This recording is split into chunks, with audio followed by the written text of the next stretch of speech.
Hello, my friends. Welcome to PMBOK Guide Main Process Flow. If you've read the PMBOK Guide, you're probably wondering, okay, this is all well and good. How does it all fit together? Today, we will take a look at how it fits together very quickly. It starts off with understanding the 5 process groups. I prefer eating mangoes chilled, or I prefer extra money cash. Initiating all the way to closing. In initiating, we have the develop project charter process. Now let's zoom in. That's develop project charter where the project charter is developed.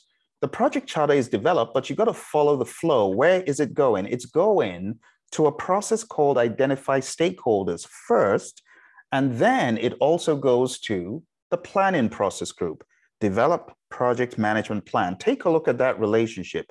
I'm trying to show you that the project charter is used as an input into planning. Makes sense?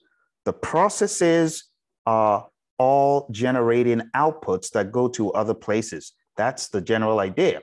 Now we have the project management plan being produced, coming out, and going into executing. So I want you to take a look at this relationship again. You can see we get a charter, goes into planning. Get a plan, goes into a process in executing, direct and manage project work. So what is happening in direct and manage project work? As you can see on the screen, all the way down here, we have deliverables. The deliverables come from direct and manage project work, and these are going to be inspected in quality management. That's right, in control quality. Now, 2 things could happen. Either we inspect the deliverable internal verification, if you will, and we come out with a verified deliverable, which means the deliverable that we inspected passed the test. If it does pass the test, then the deliverable goes into the process known as validate scope as a verified deliverable. This is very subtle. There's a difference between saying deliverable, which means not inspected, versus verified deliverable, which means, yeah, internally inspected, passed the test, and is now going to validate scope for the customer to inspect it for themselves. Now, if there is an unsuccessful outcome, we get a change request. If it's a no, then there's a change request. Do you see all the way up here, we've got a change request? So you got to follow the flow. We get a change request, and that change request becomes an input to perform integrated change control, like all of the change requests. Now, the change control board reviews that change request.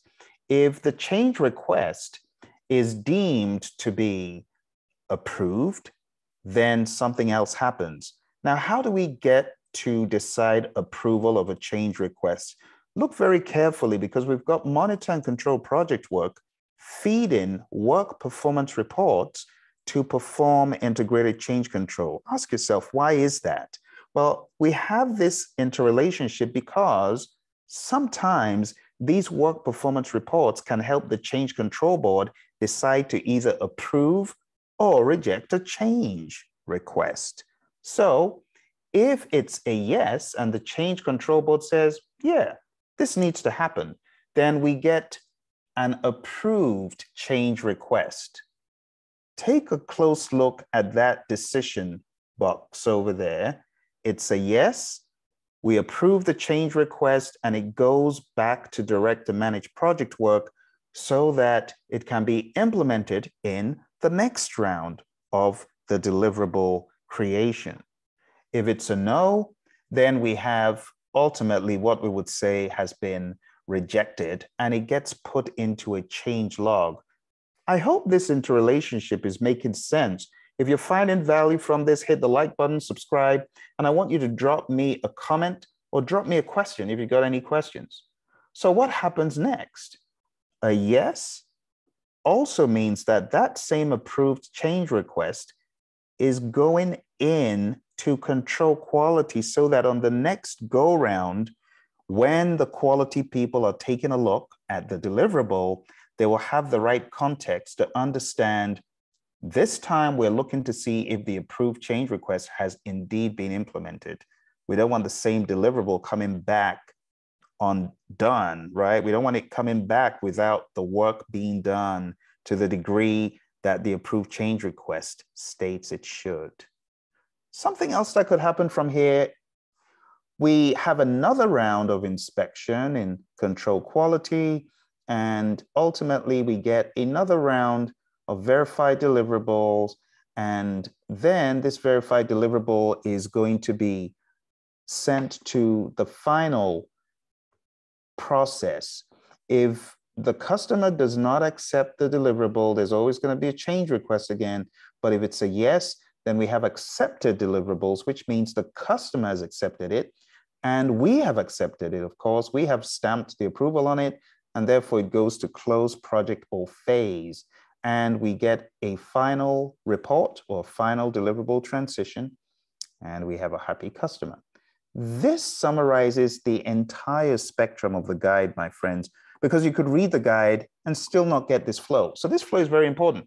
Take a screenshot, try and draw it out yourself.